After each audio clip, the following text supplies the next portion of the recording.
Alors, les trophées de l'innovation HLM, ça existe depuis 2017. C'est créé donc par l'Union sociale pour l'habitat avec des partenaires. Ces partenaires, la Banque des territoires, la Caisse d'épargne, Arkea Banque Entreprise et Institutionnelle, EDF, la Fondation Excellence SMA et l'AFPOLS. L'idée, c'est simple, c'est de mettre en avant les capacités des organismes HLM à imaginer, concevoir des solutions innovantes, que ce soit des dispositifs en termes de management, mais aussi techniques. Donc, tous ces partenaires et puis l'Union sociale pour l'habitat sont réunis pour sélectionner les 10 finalistes que vous allez entendre parmi plusieurs dizaines de projets qui ont été reçus. Donc déjà, c'est des finalistes. Et ils vont venir donc présenter leurs innovations selon 5 catégories de prix. L'innovation bas carbone, l'innovation sociale et la transition durable, l'innovation managériale et l'innovation à impact local, et puis l'innovation cycle de vie du bâtiment. Et on a aussi le coup de cœur, le trophée coup de cœur qui sera attribué par la Banque des territoires à l'un des 10 finalistes choisis. Alors, la remise des prix, c'est des battles. Donc, les équipes viennent et s'affrontent. Elles ont 3 minutes chrono en main parce que sinon, il y a un gong. Donc, si elles dépassent les 3 minutes, elles n'ont plus le droit de parler. Donc, voilà, il faut respecter. Et vous, vous aurez à voter par téléphone, par SMS, au numéro qui s'affichera. Les lauréats recevront 5 000 € qui sont intégralement reversés à l'association de leur choix. Et Fanny Didou, elle continuera à nous croquer un petit peu. On verra à l'issue des trophées, elle croquera les performances des uns et des autres. Et je vous propose qu'on commence tout de suite avec le prix de l'innovation cycle de vie du bâtiment.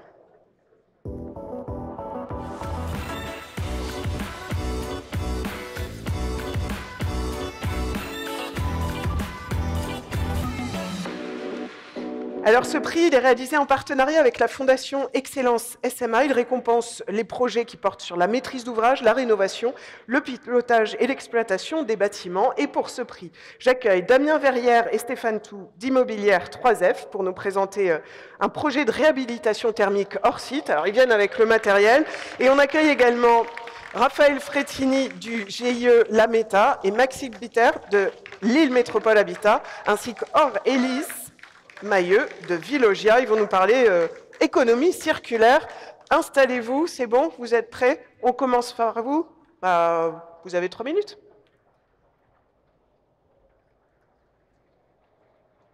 La réhabilitation en milieu occupé, vous connaissez tous? Vraiment? Du bruit, de la poussière, des échafaudages de partout, c'est l'enfer, un vrai bazar. Mon cher Stéphane, si on pouvait changer tout ça, sans contrainte, en hors-site, en réduisant les déchets, en améliorant le bilan carbone, en améliorant la sobriété énergétique, en usine, au calme, pendant que les locataires vivent presque normalement. Rénover sans faire de chantier? Sans déranger? En améliorant la performance énergétique du bâtiment? En passant d'une étiquette EAC? Sans indisposer les habitants de manière presque indolore, Damien? Exactement. Il y en a qui en parlent, et puis il y en a qui le font. Dans le département du Val-de-Marne, nous avons réhabilité une résidence des années 70, composée de 176 logements. Alors l'architecture nous a permis de pouvoir réaliser ce projet. Des bâtiments relativement bas, faible hauteur, des façades lisses et sans balcon. À Thiais, nous avons mis de côté le chantier bruyant. Pour faire place à des façades préfabriquées, biosourcées, avec une rapidité d'exécution, une qualité maîtrisée, un modèle industrialisable et réplicable. C'est comme un Lego. Il est vrai que le chantier en milieu occupé qui dure 12 mois et parfois plus, c'est compliqué, fatigant et usant pour les habitants. Mais maintenant, c'est plus simple et beaucoup plus rapide. En une semaine, la façade est changée. Tiens, ils ont changé la façade aujourd'hui. Tiens, c'est moins de nuisance. C'est moins de nuisance, une meilleure qualité de vie pour les habitants, un confort optimal et une maîtrise des charges. Tiens, c'est plus de confort, une sécurité accrue pour les compagnons sur le chantier, une absence d'échafaudage, des déchets limités, mais également une participation à la décarbonation de notre parc. TIE, c'est une réponse concrète à la transition écologique avec un gain carbone de 60% par rapport à un chantier de réhabilitation classique. TIES est une innovation réalisée en hors-site, maîtrisée avec l'efficacité de la maquette numérique et labellisée BBCF Énergie Rénovation 2021. TIE, c'est surtout un projet au service des locataires. TIES a un prix, c'est plus 30% par rapport à un chantier de réhabilitation traditionnel. En revanche, c'est réhabilité 3 fois plus vite, avec moins de nuisances et plus de résultats au bénéfice des habitants. Ah, bravo. C'était tout juste. Bravo. On laisse. On passe, merci beaucoup. On passe à l'équipe adverse. C'est à vous, 3 minutes. Merci. Bonjour, c'est toi la spécialiste de l'économie circulaire chez Veolia? Bonjour, oui, c'est bien moi. Ah bah parfait. Il fait quoi là? Mais je te reconnais. Tu es le chef de projet de renouvellement urbain du GIE La Méta. Et oui, pour Veolia et l'île Métropole Habitat. Et ça, ce sont les premiers déchets des démolitions en rue de la métropole de Lille. Et je me suis dit que plutôt que jeter tout ça, toi tu saurais quoi en faire. Oui, oui, peut-être. Bon bah c'est parfait, j'y vais, j'ai encore 150 000 tonnes à envoyer. Hein. 150 000 tonnes. Bah oui, 4000 logements sur 10 ans, ça en fait, hein, des briques, du béton, etc. Bon allez, salut. Non, pars pas comme ça. Tu peux pas laisser tout ça là comme ça.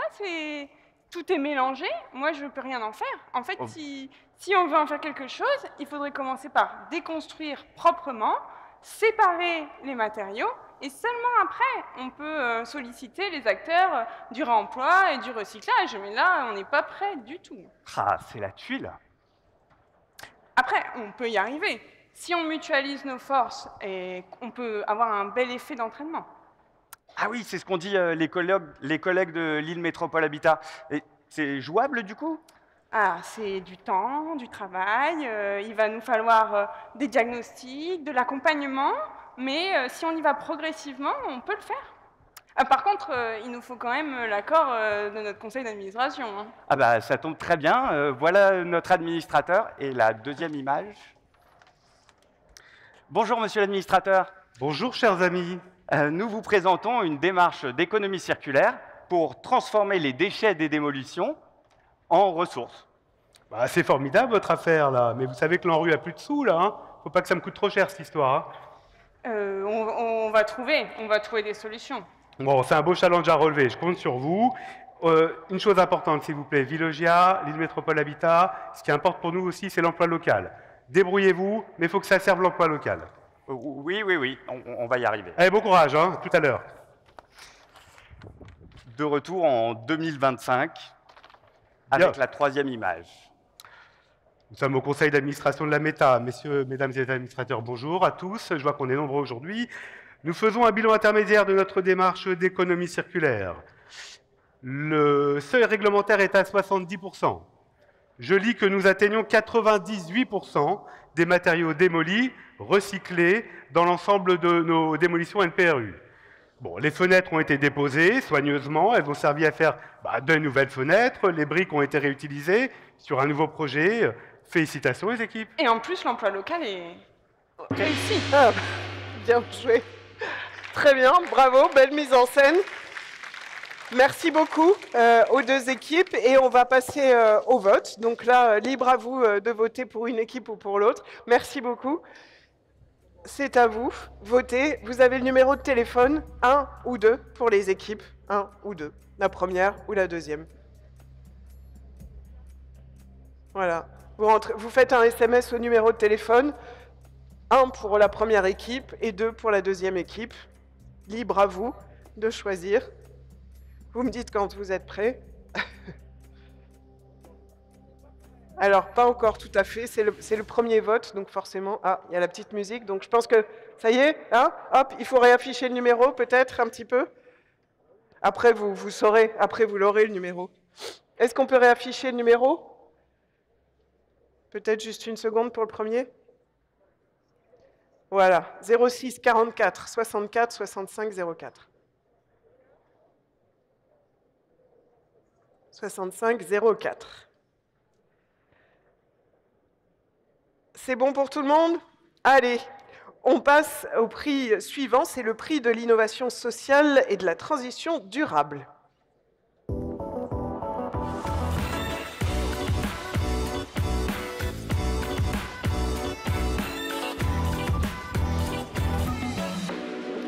Alors ce prix est mené en partenariat avec le groupe Caisse d'épargne pour récompenser les innovations durables au service de l'impact social. Et pour ce prix, j'accueille Anne-Laure Clément-Ruda de France-Loire qui va nous parler du Festival de la Santé, toute seule en solo, Jean-Marc Pichon, Wafa Houchen du Centre socio-culturel du Sillon de Bretagne et Carole Doudard d'Harmonie Habitat pour la culture à la table. Mais on commence tout de suite par vous, Anne-Laure. Et vous avez 3 minutes chrono. Merci, bonsoir à tous. Donc, la conviction chez France-Loire, c'est que la santé ne démarre pas dans la salle d'attente du médecin. Elle commence dans la rue, elle commence dans le hall d'immeuble, dans le logement, plus globalement dans le cadre de vie. Je voudrais vous partager un chiffre, 40%. C'est la part des habitants des quartiers prioritaires qui renoncent aux soins face à la difficulté pour eux de trouver un rendez-vous chez un professionnel de santé, 40%. Sur ce constat, France-Loire a décidé de se mobiliser en créant le Festival de la Santé, afin d'apporter la santé, la prévention au plus proche de nos habitants. Le Festival de la Santé, c'est Yasmina, 45 ans, qui a fait un premier dépistage de diabète. Elle est positive, elle a pu immédiatement être prise en charge par un médecin qui était présent sur le stand. C'est Hugo, un étudiant qui a pu s'initier au geste de premier secours. C'est Yvonne, 81 ans, qui a enfin osé parler de ses problèmes de mémoire. Le Festival de la Santé, c'est 3 premières éditions réussies en 2024 et 2025 sur Bourges et Orléans et qui ont réuni sur les 2 premières éditions plus de 1100 visiteurs, 2000 avec la dernière édition que nous avons réalisée le 13 septembre à Orléans. Ce sont également plus de 55 partenaires de santé qui se sont mobilisés autour de 3 pôles. Un pôle santé dans lequel on pouvait retrouver des stands de vaccination, des stands de dépistage, des stands d'information sur le cancer. Un deuxième pôle sur la prévention, on parle de sensibilisation aussi à l'alimentation, tout ce qui est risque de sécurité dans le logement, également tout ce qui est gestes de premier secours, et également un troisième pôle sur le sport, découverte de pratiques sportives, de disciplines sportives et également d'activités physiques. C'est également aussi pour nous une grande fierté, c'est plus de 70 collaborateurs qui se sont mobilisés bénévolement pour la réussite de ce festival. C'est également des partenaires qui nous ont témoigné de l'importance de la démarche, avec le docteur Naja du CHU d'Orléans qui confirme que ce type d'événement facilite l'accès à la santé. La première adjointe à la santé de la ville de Bourges, qui nous confirme que ce type d'événement également s'inscrit complètement dans la politique santé de la ville. Moi, aujourd'hui, je suis particulièrement fière de vous présenter ce projet parce qu'il démontre l'engagement de France-Loire, il démontre l'engagement de nos collaborateurs à travailler sur le bien-être et à apporter du bien-être à nos habitants. Si aujourd'hui vous votez pour notre projet, c'est nous encourager à continuer dans notre démarche et surtout, c'est pour Yasmina, c'est pour Hugo, c'est pour Yvonne et ce sont pour tous les habitants de nos quartiers. Je vous remercie. Bravo, pas de gong en plus, vous arrivez juste avant. Merci beaucoup. Et on écoute l'équipe adverse, on part en Bretagne. C'est à vous tout de suite, 3 minutes chrono. Bonjour, nous vous invitons à faire un voyage au quartier Sillon de Bretagne à Saint-Herblain, au nord-ouest de Nantes. Partez à la découverte de notre projet de la culture à la table où cuisine et solidarité tissent des liens précieux. Fermez les yeux un instant. Embarquez dans un TGV direction Nantes. Prenez le bus et vous voici arrivé au pied du Sillon de Bretagne, immeuble d'Harmonie Habitat, groupe Arcade Vive. Embarquez et vous venez directement au pied du Sillon de Bretagne. En suivant l'allée du parc, vous arrivez au centre socio-culturel, installé depuis 1974, un lieu de vie essentiel pour le quartier. Au cœur de ce lieu, la cuisine, ouverte à tous, On favorise l'échange, la rencontre et la solidarité. Nous sommes mercredi et comme tous les mercredis, une cantine solidaire et participative rassemble une vingtaine de convives offrant des repas savoureux préparés par les habitants, un accueil pour tous à prix libre, sans jugement, juste du lien. Dans la salle voisine, des enfants qui cuisinent avec leurs parents. On parle de goût, de gaspillage, on apprend à vivre ensemble et à se rencontrer. Retour à la cantine, on retrouve Marie qui nous prépare un rougail saucisse, plat typique de la Réunion. Auprès d'elle, Souad, François, Martine et bien d'autres mettent la main à la pâte. Un moment très apprécié où les habitants participent à la vie sociale, se sentent utiles, transmettent leurs recettes et dévoilent leurs talents cachés. En parlant de talents, nous avons proposé aux habitants d'aller plus loin en leur proposant d'écrire un livre de recettes mêlant tradition, savoir-faire culinaire et diversité culturelle du quartier. Et devinez quoi? Ils ont été partants. Aux premiers ateliers, 6 habitants de différentes origines ont cuisiné des plats de leur pays dans une ambiance joyeuse et chaleureuse. Ce jour-là, on n'a pas seulement cuisiné, on s'est raconté nos parcours, entre ici et ailleurs, un grand moment de partage. De la culture à la table, c'est aussi d'autres initiatives solidaires que nous facilitons, comme celle de Dounia, femme seule avec 3 enfants, qui, avec une vingtaine d'habitants, a organisé un repas festif pour le Ramadan. Celle du vendredi, initiée par Jacques, en situation de handicap mental, passionné de pâtisserie. Ou encore celle d'un collectif d'habitantes sur la construction prochaine d'un four à pain traditionnel.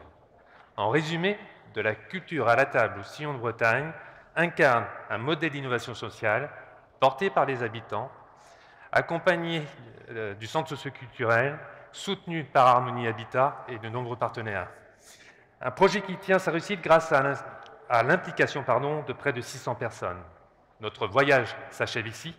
Alors, si vous cherchez une innovation qui a du goût, du cœur, du sens et du cœur, elle est ici, aussi en Bretagne, ou dans ce livre qui va apparaître prochainement. Merci beaucoup, on peut les applaudir. Il y a beaucoup de cœur dans les deux projets. Merci aux 2 équipes, merci beaucoup. Et on va passer au vote, qui sera un peu plus simple que le premier, peut-être. Vous avez le numéro qui s'affiche, donc le 1 ou le 2. Vous envoyez vos SMS au 06 44 64 65 04. Et vous me dites quand c'est bon. Non, la petite musique va s'arrêter. Et vous aurez voté comme par magie.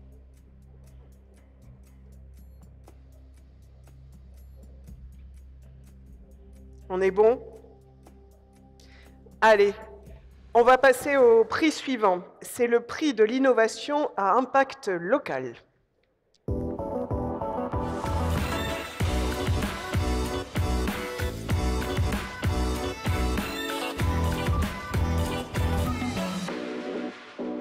Alors, ce prix il est réalisé en partenariat avec Arkea Banque, entreprise et institutionnelle, pour récompenser les innovations qui ont un impact social et territorial.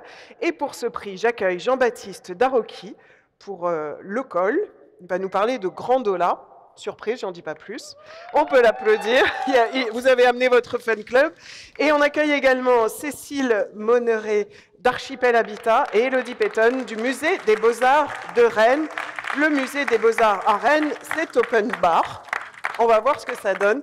Je vous propose de commencer tout de suite. Vous avez 3 minutes. Grandola Villa Morena. C'est le nom de la chanson qui a accompagné en 1974 le peuple portugais dans sa révolution. Et ce n'est pas un hasard si nous l'avons choisi. À Tarnos, ville située entre les Landes et le Pays Basque, au bord de l'océan, la commune, disposant d'un foncier en centre-ville, s'est lancée dans une équation à 10 inconnus.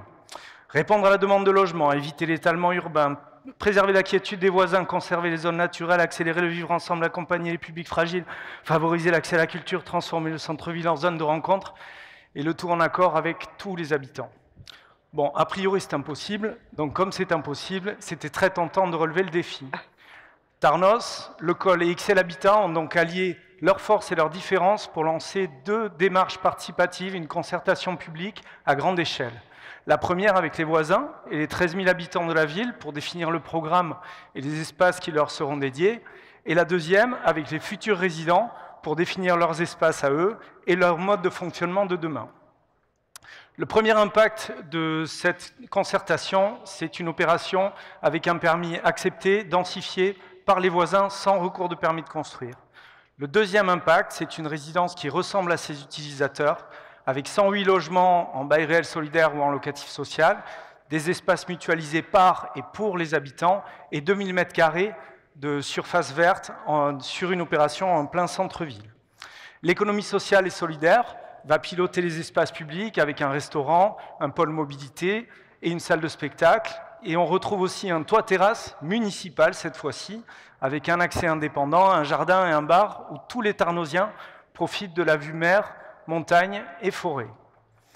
Le chantier aussi a impacté la localité par l'économie, avec 30 millions d'investissements quand même, aussi par l'emploi solidaire grâce aux entreprises participantes, par l'ouverture en organisant des visites publiques de chantier, et enfin par la culture, en recevant 22 000 visiteurs pour une exposition des œuvres de Banksy au sein même de la résidence en construction. Aujourd'hui, ce lieu est partagé par les utilisateurs et les habitants, et il a révolutionné la ville de Tarnos. Pour arriver à ce résultat, il a fallu que chacun fasse preuve d'une grande humilité, seul chemin pour confronter son avis et ses besoins à ceux des autres, et rechercher des compromis. Ce projet nous a tous imposé de nous écouter et nous a fait découvrir le bien-être que cela nous a apporté, à tel point que nous n'avons qu'une seule envie, c'est recommencer à écrire ensemble dès que possible. Merci, Grandola. Bravo à vous, dans les temps, une bonne gestion du timing en plus. Merci beaucoup, l'équipe adverse. On part à Rennes, côté Musée des Beaux-Arts. On vous écoute, vous avez 3 minutes. Bonjour à tous, je suis chef de projet renouvellement urbain à Archipel Habitat et aujourd'hui j'ai envie de vous parler d'un rêve. Ce rêve, il s'est transformé en projet d'abord et depuis quelques mois il est devenu réalité. Alors ça se passe dans le quartier de Maurepas à Rennes, un quartier qui n'incitait pas vraiment au rêve il y a 10 ans, un quartier un des plus fragiles de Bretagne qui justifiait complètement le lancement d'un vaste projet de renouvellement urbain. Commerce, école, logement, aménagement d'espaces publics. Enfin, vous connaissez la musique, j'imagine.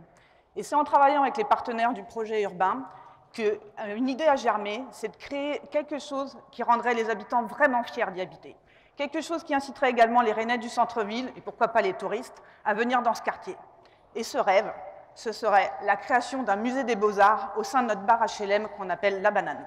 Alors Cécile, désolée, mais il faut que je te coupe, parce que le musée, il n'est pas juste au pied de la banane, il est intégré dans l'immeuble d'habitation carrément. Et c'est vrai qu'en tant que médiatrice culturelle au musée des Beaux-Arts de Rennes, je ne voudrais pas qu'on pense que c'est qu'une annexe du musée du centre-ville historique. Pour le coup, pour nous, c'est bien un musée qui se déploie désormais sur 2 sites. C'est vrai, tu as raison de le préciser. Ce musée, il est issu de la transformation d'un ancien foyer par une équipe d'architectes qui a fait le choix de garder trace du passé, en conservant par exemple des matériaux issus des années 60. L'idée, c'était de réemployer ce patrimoine bâti et vraiment de sublimer l'existant. Les architectes ont également fait un gros travail sur la gestion de la lumière naturelle, ont fait le choix de formes géométriques simples, de couleurs primaires, le tout inspiré de Kandinsky. Au final, c'est un site, contrairement à certains musées, qui n'est pas intimidant, mais plutôt accueillant, intimiste. Et c'était vraiment l'objectif qu'on s'était donné initialement, c'était de créer un site, un équipement d'abord destiné aux habitants du quartier. D'ailleurs, cet équipement va également accueillir une ludothèque et une crèche dans quelques mois. L'idée, c'est que ces 3 équipements forment un tout. Oui, c'est vrai qu'avec les équipes du musée, on a hâte que le chantier se termine pour justement avoir ce tout et voir comment les familles et les visiteurs s'en emparent. Donc, ils auront accès à une crèche, à une ludothèque, au musée, et il y a une coursive commune totalement vitrée qui donne accès à voir au patio d'exposition. Et on pourra d'ailleurs recruter des nouveaux complices. Ah oui, pardon.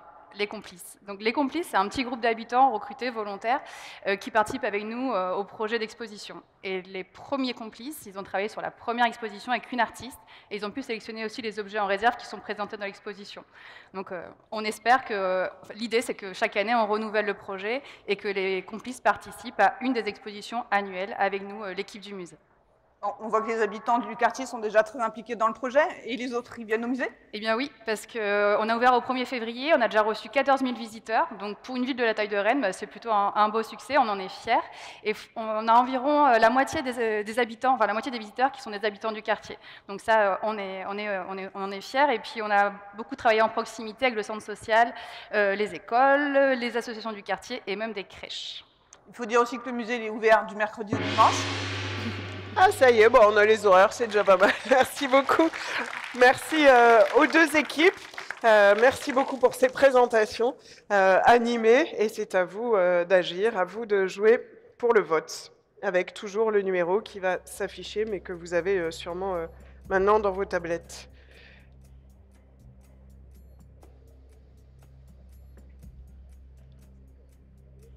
Pas facile de faire des choix. Au 06 44 64 65 04. Je pense qu'on est bon.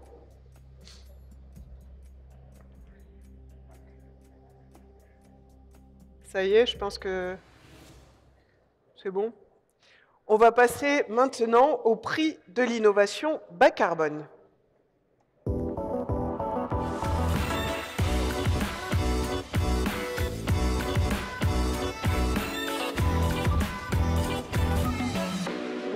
Alors, mené en partenariat avec EDF, ce prix récompense les innovations qui permettent de réduire l'impact carbone d'un bâtiment dans sa phase de construction, d'exploitation jusqu'à sa fin de vie, mais aussi dans son volet social pour limiter les émissions de gaz à effet de serre à l'intérieur des logements pour les occupants. Alors, pour ce prix, j'appelle Stéphane Catté et Lucie Boireau d'Est Métropole Habitat qui vont nous parler massification. Et on accueille également Chaël Sanino et Émeric Bugnot de Neolia pour parler des maisons, d'ailleurs ils l'ont pris sous le bras, des maisons reproductibles optimisées. Il y a les fan clubs qui sont là. Et je vous propose de commencer par vous. Vous avez 3 minutes, sinon c'est le gong. Bonjour à tous. Bonjour monsieur. Bonjour, je suis locataire chez S Métropole Habitat sur le plateau de Bel-Air. Forcément, j'ai entendu parler de cette réhabilitation qui va débuter. Est-ce que vous pouvez m'en dire plus? Oui, cette réhabilitation démarre aujourd'hui et elle va concerner les 930 logements de votre quartier, donc 27 bâtiments. Ce sont 3000 locataires qui vont bénéficier de cette réhabilitation et voir leurs conditions de vie améliorées avec une réhabilitation énergétique des façades et la reprise de toutes les salles de bain et des réseaux dans les parties privatives. Alors, c'est une super nouvelle, mais 930 logements, ça va prendre un temps fou. Eh bien, la bonne nouvelle, c'est que le chantier, la durée est divisée par 3, et ça, c'est grâce à la préfabrication des façades en usine. On passe d'une durée de réhabilitation de 5 ans à 20 mois grâce à ce procédé. Et la préfabrication, vous êtes sûr que vous maîtrisez? Ça va fonctionner? Alors oui, ça paraît compliqué à première vue, mais en réalité, tout est plus simple quand on part d'un scan 3D du bâtiment pour tout faire sur mesure. Et c'est notre deuxième expérience de cette ampleur en préfabrication. Donc on a pu structurer des filières locales avec nos partenaires du territoire. Donc le rendu, on en est certain, est de top qualité. Alors voilà, 10 mois que le chantier a commencé. On se rend à peine compte du travail qui a été effectué. C'est propre, c'est silencieux, et puis déjà 500 logements de terminés. Oui, le chantier a beau être en conditions de site occupé, les conditions de travail des ouvriers sont super silencieuses, et pour les locataires, eh ben, c'est quasiment transparent. Et puis alors ces nouveaux sanitaires, merci beaucoup. Comme les garde-corps, c'est vraiment nickel. Eh ben, c'est du réemploi. On a réemployé 50% des sanitaires donc, qui ont été déposés, reconditionnés et réinstallés. Et la même chose pour les garde-corps. Eh ben, on dirait vraiment du neuf. Alors voilà, 20 mois, le chantier est déjà terminé. Un été dans nos logements, on a eu beaucoup moins chaud. Un hiver dans nos logements, on a eu beaucoup moins froid. Et puis tout de même 35% de consommation d'énergie en moins. Et c'est une réhabilitation écologique. On a pu utiliser 80% d'isolants de façade en biosourcé, en bois, ce qui nous permet de diviser par 10 les émissions de gaz à effet de serre de cette réhabilitation qui est massive, puisqu'on a investi 63 millions d'euros pour cette réhabilitation écologique. Alors aujourd'hui, je peux vous dire qu'on est très fiers de notre quartier, et puis même le JT de France 2 en a parlé. Donc aujourd'hui, on est 22 mois après le début de cette réhabilitation devant vous. On est convaincus qu'il faut aller plus vite, plus loin et tous ensemble sur la décarbonation. Ça nous permet d'atteindre 5% sur notre patrimoine de décarbonation par an. C'est 2 fois plus que ce que la loi nous demande. Bien joué. Pas mal, belle mise en scène. Merci beaucoup. On passe à vous avec votre maison optimisée sous le bras. Vous avez 3 minutes. Salut Chaël, mais qu'est-ce que tu fais? Salut Émeric, je construis 16 maisons modulaires bas carbone pour nos locataires à l'Île-sur-le-Doubs. Pardon, toi, comme ça? Mais laisse-moi rire. Elle est où ta bétonnière? Il est où tes agglos? Il est où le ciment et tout ça? Toi, laisse-moi rire avec tes méthodes à l'ancienne. Aujourd'hui, chez Neolia, on a atteint le seuil 2031, soit 10 ans d'avance sur la RE 2020 et les technologies de construction. Allez, laisse tomber ta truelle et tes a priori. Viens voir, je te montre. Alors c'est quoi ça? Ça, c'est la solution Rector, notre partenaire sur cette opération. Des fondations sur plot. Oh là là, mais c'est comme un jeu de mécano. Oui, tout a été fabriqué en usine, livré et assemblé à sec sur site, comme tout ce programme d'ailleurs. Résultat, pas d'attente, pas d'arrêt pour cause d'intempéries, pas de mauvaise surprise. Allez, on passe au mur. Aide-moi. Du 2D, ossature bois, menuiserie et isolant déjà intégrés. Un mur arrive, hop, il est prêt à poser. Gain de temps, de qualité, d'étanchéité et d'énergie. Mais ce n'est plus un chantier, c'est une chaîne de montage. C'est propre, rapide et millimétré. Et oui, c'est ça le progrès, mon cher Émeric. Et question décarbonation, c'est du sérieux. Tiens, regarde ce qu'on peut afficher. Moins 65% sur l'énergie, moins 28% sur les matériaux, et on atteint le DPE-A. Ben oui, 10 ans d'avance de phase. Allez, on passe à la toiture, et là encore, t'es pas au bout de tes surprises. Oh là là, mais qu'est-ce que tu fais, Chaël? Ça va pas, tu fais n'importe quoi, t'es en train de salir la scène du congrès, là. Mais non, c'est juste pour dire qu'on récupère les eaux de pluie dans une cuve de 1500 litres par maison. Encore une source d'économie concrète pour nos locataires, et donc des charges allégées. Et ça, c'est quoi, il reste? C'est quoi ce truc-là? Ça, c'est encore une innovation. Des dalles recyclées issues de déchets plastiques pour aménager les extérieurs. Laisse passer l'eau dans le sol, c'est Purple Alternative Surface, et c'est 100% made in près de chez nous. Ah, du local, c'est bien ça. En fait, tout est local. On a travaillé avec des entreprises situées à moins de 100 km du chantier. Et cerise sur le soubassement, on reconstruit sur un ancien site Neolia sans artificialiser un seul mètre carré de plus. Eh ben dis donc, le chantier est déjà fini, on a fait drôlement vite. 16 maisons en 12 mois, qualité et efficacité. Bon, eh ben je suis conquis. Je range ma truelle et je te suis. Ça tombe bien parce qu'on a du boulot. Notre objectif avec ce modèle de construction modulaire, 100 maisons reproductibles optimisées par an. C'est 100 logements prêts à vivre, verts, abordables et super innovants. Eh ben, si tout comme moi, Chaël vous a convaincu, alors? Bravo. Bravo sans le gong. Merci beaucoup aux deux équipes qui ont émietté un petit peu leur présentation. Et on va passer évidemment au vote 1 et 2. Comme toujours, vous avez le numéro et vous pouvez voter tout de suite.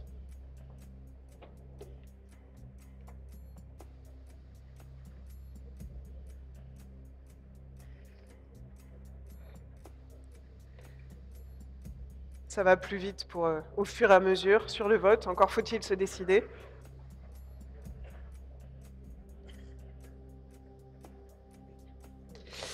Et on va passer cette fois-ci au prix de l'innovation managériale.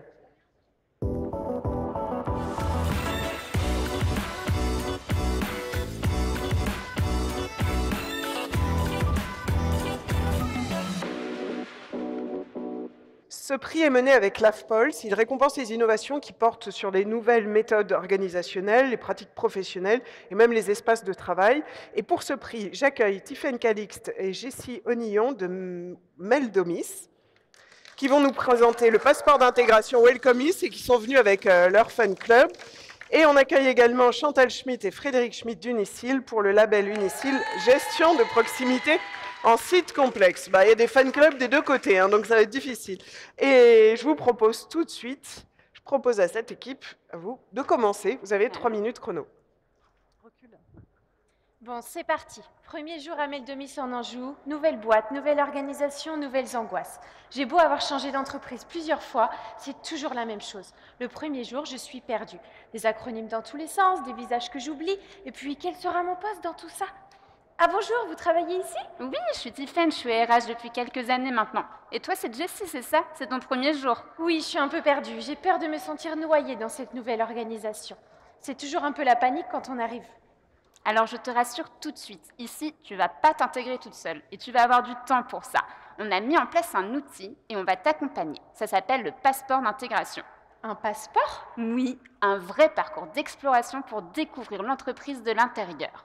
Tu vas avoir 6 mois pour partir à la découverte de chaque direction, chaque service, pour comprendre qui, fait quoi, comment et pourquoi. Et je vais collectionner des visas? Presque. Tu prends rendez-vous avec les équipes qui ont identifié des créneaux mensuels pour présenter leur mission, leurs projets. Tu participes à des sessions animées par les collègues à travers une démarche collective. Tu verras, c'est vivant, hyper concret. Et je découvre tous les services, même ceux qui n'ont rien à voir avec mon poste. Eh bien, surtout cela, parce que pour comprendre ton rôle ici, il faut que tu comprennes comment il s'articule avec celui des autres. Et puis, tu passeras une journée en agence. Le matin, une commission d'attribution des logements, l'après-midi, sur le terrain, auprès des équipes techniques et clientèle. Ce que je trouve génial dans ces rencontres, c'est qu'elles sont collectives. Elles permettent de réunir tous les nouveaux arrivants afin de tisser du lien. J'adore l'idée, j'ai jamais vu ça ailleurs. Bah, normal, ce passeport, on l'a créé nous-mêmes. Il est né de notre plan stratégique co-construit par tous les collaborateurs. C'est pas un simple outil RH sorti d'un tiroir, c'est un véritable parcours pensé par et pour les collaborateurs. Et c'est apprécié? 100% des nouvelles recrues l'ont suivi depuis son lancement en mars 2024 et depuis mai 2025, on l'a même ouvert à tout le monde. C'est-à-dire? C'est-à-dire que l'idée a tellement plu que ça a donné envie aux collaborateurs déjà en poste de suivre le passeport pour découvrir ou redécouvrir les missions de chacun. Parce que découvrir une entreprise, ça se fait pas un jour, ça se construit ensemble. Ok, je suis partante, vous m'embarquez? Avec plaisir. Tu n'es plus une nouvelle, tu es un passeport. Et avec nous, c'est un voyage collectif. Et Tiffaine, comment vas-tu? Ça va et toi? Tu sais que j'ai fini mon passeport? J'ai adoré.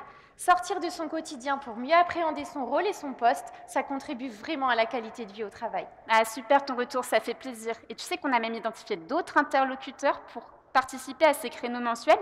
Le CSE ouvre maintenant ses portes pour présenter son fonctionnement, son rôle. Et la suite, on verra. En bref, le passeport d'intégration, un parcours pensé pour durer, pour comprendre, pour appartenir. Bravo. Allez. Très bien, le duo et l'équipe adverse. On y va tout de suite. 3 minutes. Bonjour. Bonjour à tous. Laissez-moi porter la voix de Sébastien Rubineau, gestionnaire proche de Marseille. Grâce à cette formation, la notion de proximité prend tout son sens. Elle permet aussi une vision globale et approfondie du métier. Quand on parle de sites sensibles, et je suis sûr que vous avez déjà tous en tête l'image de ces quartiers, vous connaissez comme moi toutes les difficultés que l'on peut y rencontrer. Délinquance, casse, drogue, agression, squat et détresse sociale profonde. Eh bien, pour faire face à ces situations, nous avons décidé de proposer à tous nos gestionnaires et managers de proximité, dès leur intégration, un parcours de formation de 126 heures répartis sur 16 mois, dont près de la moitié consacrée à la gestion sur sites sensibles. Alors, ce projet vient répondre à une réalité que nous connaissons tous, répondre à l'isolement et à la grande fragilité des habitants qui y vivent, améliorer les conditions de travail de nos collaborateurs, souvent en souffrance professionnelle, et qui, grâce à cette labellisation, sont fiers, reconnus, mieux armés et mieux formés.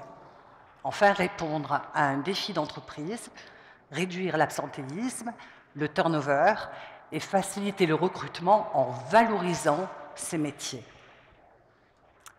Nous appartenons tous, vous et moi, à un monde qui évolue, qui change et qui change rapidement. On ne se contente plus de très bien construire et très bien gérer nos logements. Il est devenu essentiel de reconnaître au travers un label innovant le savoir-faire stratégique de nos personnels de proximité.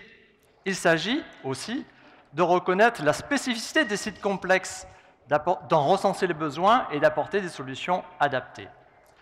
Notre major de promo, Mme Rose Agresti, le dit mieux que moi. Cette formation a apporté une dimension sociale à un métier technique, afin de mieux identifier la détresse de nos locataires et mieux pouvoir les orienter. Le personnel de proximité en site complexe devient un acteur du lien social, un médiateur au service des habitants. Il s'agit aussi, et en définitive, de devenir un acteur de la transformation sociale de notre territoire. Agir pour la montée en compétences des acteurs de terrain, bien au-delà des compétences techniques, c'est agir en faveur de la tranquillité résidentielle, de l'inclusion et du lien humain. Alors, si vous aussi, vous souhaitez incarner et porter ces valeurs de nos métiers, si vous souhaitez vous engager dans un projet gagnant-gagnant pour tous, aussi bien pour les habitants que pour les collaborateurs et surtout pour la qualité de service, alors contactez-moi, parce que ce projet est facilement réplicable et que cette reconnaissance, nous serions heureux de la partager avec vous comme avec tous les hommes et femmes engagés au quotidien sur le terrain. Merci beaucoup, merci et bravo, vous n'aviez pas fini, vous restez une seconde. C'était très bien comme ça. Je vous propose maintenant de voter. Merci beaucoup aux deux équipes. On va passer au vote. Donc le 1 ou le 2 au 06 44 64 65 04 que vous connaissez maintenant par cœur ou que votre téléphone connaît par cœur. Je vous laisse 2-3 secondes supplémentaires puisqu'après on va passer aux résultats. Merci. Ce n'est pas les enveloppes, mais c'est important quand même. Voilà, je pense qu'on est bon. Et je vous propose donc tout de suite de passer aux résultats. On va avoir les résultats du prix de l'innovation cycle de vie du bâtiment. Et pour annoncer les résultats de ce prix, j'accueille Fabienne Tircelin, qui est directrice des relations extérieures et du marketing IARD à la Fondation Excellence SMA. Bienvenue. Je vais vous faire le micro. Un petit mot déjà sur le prix avant de récupérer l'enveloppe qui arrive. Venez par ici. Peut-être juste un petit mot quand même pour vous dire que donc on est ravis déjà d'être là et d'accompagner encore une fois ces trophées. Excellence SMA, c'est une fondation d'entreprise du groupe SMA BTP. La fondation elle a pour vocation de travailler sur des solutions qui encouragent la qualité, la prévention des risques. Et SMA BTP, c'est un assureur, voilà, un assureur de la construction bien présent auprès des organismes de HLM et depuis très longtemps. Donc ce prix de l'innovation, nous, ça nous intéresse vraiment parce que c'est une source pour nous d'inspiration. Vous êtes souvent très en amont d'un certain nombre d'innovations, notamment techniques. Et comme vous le savez, dès qu'il y a de la technique, il y a du juridique derrière. Il faut trouver des solutions, adapter nos réponses assurantielles. Donc ça nous permet finalement de nous tester. Donc c'est une très belle épreuve. Tout bénéfice. On attend l'enveloppe peut-être sur ce prix. Je vais vous prendre le micro, comme ça ce sera plus simple peut-être pour découvrir l'heureux gagnant de ce prix, donc le cycle de vie du bâtiment. Alors, le prix de l'innovation cycle de vie du bâtiment, c'est attribué à la démarche d'économie circulaire du GIE Lameta, Vilogia et Lille Métropole Habitat. Qu'on accueille tout de suite. Alors, le GIE Lameta, qui a présenté tout à l'heure à 3, hein, c'était en 3 voix. Venez par ici et on va... venez par ici et on va vous remettre le trophée. Voilà, vous venez tout seul. Alors, vous avez fait un numéro à 3, mais vous venez tout seul. Ah, quand même. Bah oui. Venez vous installer par ici pour une remise du trophée avec la photo. Installez-vous, rapprochez-vous tous ensemble. Bravo aux heureux gagnants. La photo. Super. Merci beaucoup. Merci à vous. On va passer au prix de l'innovation sociale et transition durable. Et pour le décerner, j'accueille Sabine Fléchel, qui est directrice des clientèles entreprises et institutionnelles à la Caisse d'épargne Île-de-France, qui va arriver. Ah voilà, je ne la voyais pas alors qu'elle passait sous mon nez et qu'elle faisait le tour. Vous auriez pu passer par eux, mais c'est très bien comme ça. Venez, on va se mettre par ici. Donc ce prix de l'innovation sociale et transition durable, c'est important pour vous ? C'est très important pour nous. Donc c'est la 9e année consécutive où les caisses d'épargne sont partenaires de ce prix, donc de l'innovation sociale et de la transition durable. Et c'est un prix qui vraiment met en évidence les initiatives concrètes pour améliorer la qualité de vie des habitants. On l'a vu avec les 2 présentations. Et ce prix résonne particulièrement pour nous à la Caisse d'épargne Île-de-France. Il résonne avec notre histoire. Ce qu'il faut savoir, c'est qu'à la Caisse d'épargne Île-de-France, à la fin du 19e, nous avons été la première banque à permettre aux femmes d'ouvrir un compte sans l'autorisation de leur mari. Et donc, accompagner les transitions sociétales... C'est pas mal ça quand même, hein. C'était pas mal de le faire. Un peu tard, mais en tout cas, c'était pas mal. c'est un élément fondateur. Et effectivement, accompagner les transitions sociétales continue de nous animer. Et donc, ce prix, pour nous, c'est une manière d'encourager, effectivement, et de soutenir ceux et celles qui veulent faire bouger les lignes. Et c'est toujours important de faire bouger les lignes. C'est très important. Alors, on va avoir l'enveloppe. Je vais vous prendre le micro, ce sera plus facile pour ouvrir et découvrir qui a gagné ce prix si important. Et je vous laisse évidemment l'annoncer. Merci. Donc, le prix de l'innovation sociale transition durable est attribué au Festival de la Santé France-Loire. Bravo à vous. Festival de la Santé, donc on les accueille. On l'accueille, oui d'ailleurs, parce que c'était un solo très réussi. Venez par ici et c'était un one-woman show très réussi. Bravo, et on arrive, bravo pour cette victoire et le trophée et le moment photo.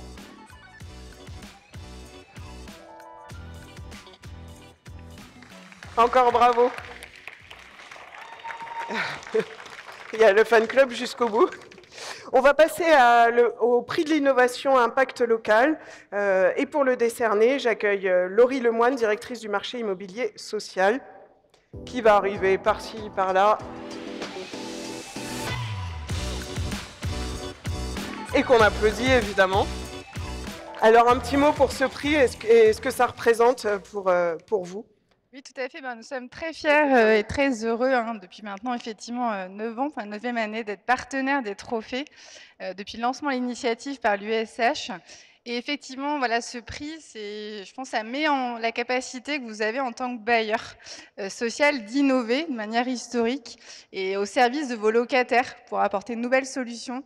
Et voilà, dans un moment où on a besoin de ce logement pour tous. Donc voilà, je trouve que c'est vraiment voilà, très important de mettre en lumière ce rôle-là que vous avez. Et au Crédit Mutuel Arkea, voilà, ça fait pleinement sens aussi, avec la volonté qu'on a d'être un acteur financier engagé au service des territoires et localement, voilà, pour répondre au mieux aux enjeux effectivement de nos concitoyens. Donc voilà, on est très heureux de remettre ce prix aujourd'hui. Eh bien, on va recevoir l'enveloppe avec le grand gagnant pour ce prix axé sur les territoires, sur l'impact local. Je vous prends le micro si vous voulez pour ouvrir l'enveloppe et découvrir qui a gagné. Donc, le prix de l'innovation à impact local est remis à Archipel Habitat. Pour Rennes, le musée des Beaux-Arts, c'est Open Bar. Ah, le musée des Beaux-Arts de Rennes. On va les accueillir tout de suite. Installez-vous par ici et puis bravo à cette équipe. Et vous allez recevoir votre trophée. Installez-vous peut-être un petit peu plus devant encore pour recevoir le trophée et avoir la photo de récompense. Bravo, équipe féminine. On est dans une touche féminine. Merci beaucoup. On va passer au prix de l'innovation bas carbone en partenariat avec EDF. Pour le décerner, j'accueille Nathalie Mougeot, chef de département développement, prescription et partenariat, qui était déjà prête à dégainer. Voilà. Et qu'on applaudit, évidemment. Un petit mot sur ce prix que vous... C'est le côté énergique, fallait... Voilà, j'avais pas capté, mais je comprends maintenant.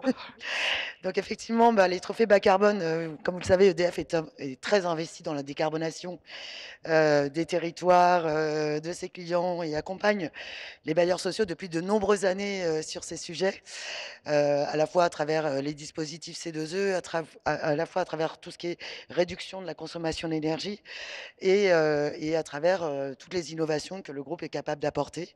Donc le financement, les C2E, les équipes solidarité aussi pour apprendre les éco-gestes au quotidien aux locataires. On parraine aussi le prix Cube Logement qui permet d'impliquer les locataires dans un challenge d'économie d'énergie au niveau national. Donc 452 bâtiments des bailleurs sociaux sont rentrés dans ce challenge et j'invite les autres à venir aussi parce que voilà, c'est une vraie compétition qui soude les équipes. Voilà, donc beaucoup de choses à apporter. Et puis ce prix de l'innovation bas carbone, on le voit, ça permet de mettre en avant des solutions à la fois en neuf et en rénovation. Là, on avait la chance d'avoir dans les 2 lauréats les 2 catégories représentées. Et donc, c'est toujours choisir un moment. Un vrai plaisir de pouvoir mettre en avant ces innovations. Et puis surtout, nous, derrière, de continuer à montrer à l'ensemble des autres acteurs de l'immobilier tout ce qui est capable de développer le logement social. Super. On attend l'enveloppe pour savoir qui a gagné entre ces 2 projets, donc du neuf ou de la réhabilitation. Il faut bien choisir un moment. Et il y a un roulement de tambour, on peut le faire. Hein.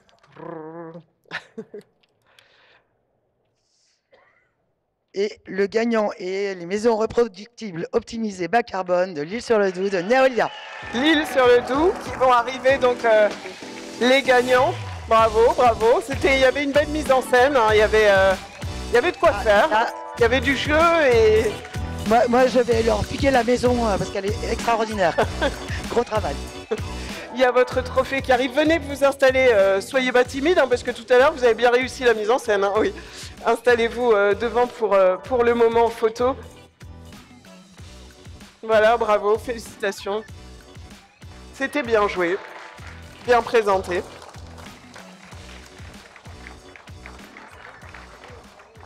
Et on passe au prix de l'innovation managériale en partenariat avec l'AFPOL. C'est pour cela j'accueille Cathy Herbert, présidente de l'AFPOL, qui arrive. Il y a un petit embouteillage parce qu'évidemment, il y a les gagnants qui profitent de leur trophée. Et Cathy Herbert qui arrive. Un petit mot sur ce prix de l'innovation managériale. Il faut continuer toujours. Bien sûr. Alors nous sommes les parrains de ce prix depuis le début également, hein, et nous en sommes ravis.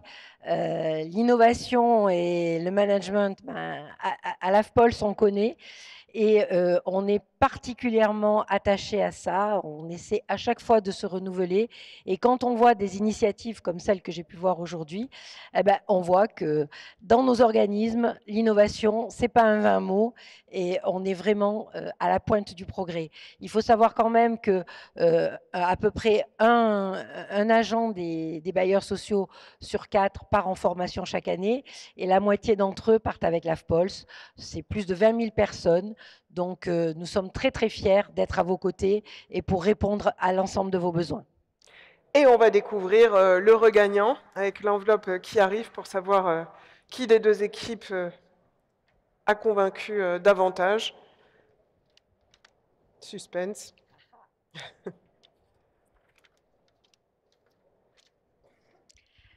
Alors, pour cette année 2025, le prix de l'innovation managériale est attribué à Welcomis, le passeport d'intégration Meldomis. Alors, on va avoir les Bravo. 2 jeunes femmes qui nous ont présenté ce passeport.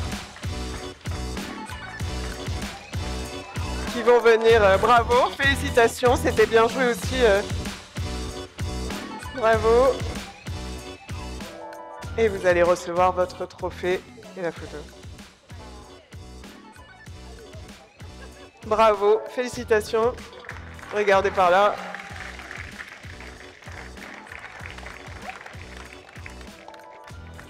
Super. Merci beaucoup. Et on passe alors au dernier prix, parce que ce n'est pas terminé. Nous avons le prix Coup de cœur.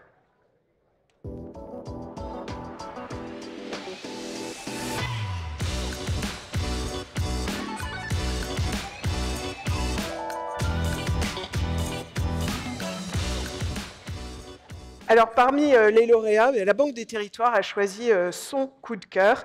Et pour décerner ce prix coup de cœur, j'accueille Costa Castrinidis, qui est directeur adjoint de la Banque des Territoires au groupe Caisse des Dépôts. Bienvenue. Bonjour, merci beaucoup. Un petit mot pour l'importance de s'impliquer sur ces prix de l'innovation, sur ces trophées de l'innovation. Venez par ici. Pour nous, c'est effectivement essentiel d'accompagner l'innovation au sein du secteur HLM. On a une conviction très forte en tant que partenaire de l'Union sociale et partenaire du mouvement HLM, c'est que l'audace et l'innovation du secteur sont aujourd'hui ce qui nous permet à toutes et à tous de trouver des sources de motivation dans une période pleine d'incertitudes. Et participer à ces trophées, c'est être inspiré en permanence par les projets, que ce soit des projets liés au bâtiment ou des projets liés à leur impact social. Cette innovation, je pense, est un grand moteur au quotidien pour nos équipes et c'est aussi une vision d'avenir dans une période incertaine. Donc on est très heureux d'être partenaire de ces trophées cette année encore. Et alors, on va voir quel est le choix que vous avez fait. C'est vous qui allez nous l'annoncer. Oui, alors on a souvent, au cours des dernières années, remis ce prix coup de cœur à des projets liés au cycle de vie du bâtiment, à des questions, je dirais, un peu techniques. Cette année, on va aller plutôt sur un projet à fort impact local, à fort impact social et à fort impact culturel. Un projet qui donne la banane. Puisqu'il se situe au pied d'un bâtiment incurvé qui s'appelle La Banane. Ce projet, c'est la création du musée des Beaux-Arts de Maurepas à Rennes par Archipel Habitat. C'est un projet qui vraiment nous a beaucoup touchés. C'est un grand coup de cœur, je dirais, tout simplement parce que, vous le savez certainement, la Caisse des dépôts, la Banque des territoires, c'est un acteur de la politique de la ville et quand on agit dans la politique de la ville depuis des années, on passe beaucoup de temps à se demander ce qu'on peut faire de plus pour les habitants des quartiers, comment on peut améliorer l'égalité des chances, comment on peut lutter contre l'assignation à résidence. Et là, Archipel Habitat nous donne finalement une piste formidable qui est celle de l'accès à la culture. L'accès à la culture, c'est un message très fort. Ça veut dire qu'en cœur de QPV, on dit aux habitants, la culture, tu y as tout à fait accès. Ça fait partie du champ des possibles et donc ça te donne un droit au même niveau que le reste de la population.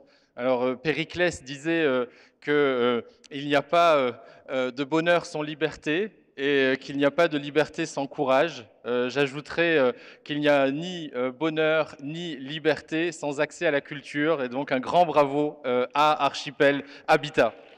Alors on va appeler Archipel Habitat qui vont revenir sur scène pour recevoir leur trophée. Venez par ici pour le trophée qui va arriver. Bravo, double bravo. Bravo, formidable. Bravo. Je vous prends le micro, comme ça vous pouvez leur décerner le trophée et marquer le moment coup de cœur par une photo. Super, bravo, félicitations encore. Je vous propose maintenant qu'on accueille les lauréats, l'ensemble des lauréats sur scène. On va voir pendant ce temps-là ce que Fanny a retenu un petit peu des prix, le temps que les lauréats viennent s'installer. Si vous voulez venir sur scène, l'ensemble des participants. Je ne sais pas si on peut voir, voilà, on voit un petit peu la réunion. Bravo pour les initiatives innovantes. L'imagination et l'expérimentation face aux défis de demain et il y en a beaucoup de défis demain. Et je vous laisse vous installer tous pour la photo d'ensemble. Alors installez-vous bien devant, n'hésitez pas à avancer, venez par ici au milieu et bien devant, avancez, avancez et regroupez-vous évidemment. Emmanuelle Cos, présidente de l'Union sociale pour l'habitat, va venir rejoindre toute cette équipe innovante pour les féliciter. Il y a eu du travail. Hein. Et encore félicitations à tous.